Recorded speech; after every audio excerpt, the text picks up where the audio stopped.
కాకినాడలోని యోగా గురు శివభక్తిని చాటుకున్నారు. తన పొట్ట కండరాలను శివలింగం ఆకృతిలో ఏర్పరిచి తన భక్తి భావాన్ని చాటుకున్నారు. మహాశివరాత్రి పర్వదినాన్ని పురస్కరించుకుని కాకినాడ రామారావుపేటలో ఉన్న ఆదిగురు యోగ పీఠానికి చెందిన యోగా గురువు ఈ ప్రక్రియతో భక్తులను ఆకట్టుకున్నారు.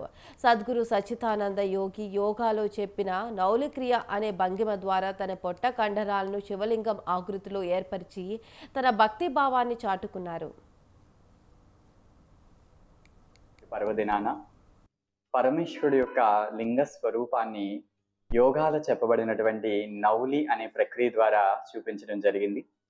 ముఖ్యంగా మన యోగ శాస్త్రంలో 6 రకాలైనటువంటి శరీరాన్ని ఇంటర్నల్గా శుభ్రపరిచేటువంటి ప్రక్రియలు ఉంటాయి. వీటిని సక్రియలు అంటారు.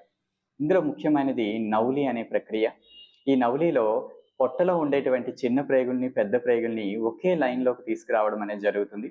సో ఈ భంగిమ అనేది ఆ ఒక్క లింగాన్ని పోలి ఉంటుంది. సో కాబట్టి మరి పరమేశ్వరుని ఆది యోగి అని పిలుస్తారు. కాబట్టి ఆయన యొక్క పర్వదినాన యోగాలో చెప్పబడినటువంటి ఈ నౌలి అనే భంగిమ ద్వారా పరమేశ్వరుడు యొక్క లింగ స్వరూపాన్ని శరీరంలో చూపించాలి అనే ఉద్దేశంతో ఈ ప్రక్రియ చేయడం జరిగింది. ఇది చాలా మందిని ఆకట్టుకుంది.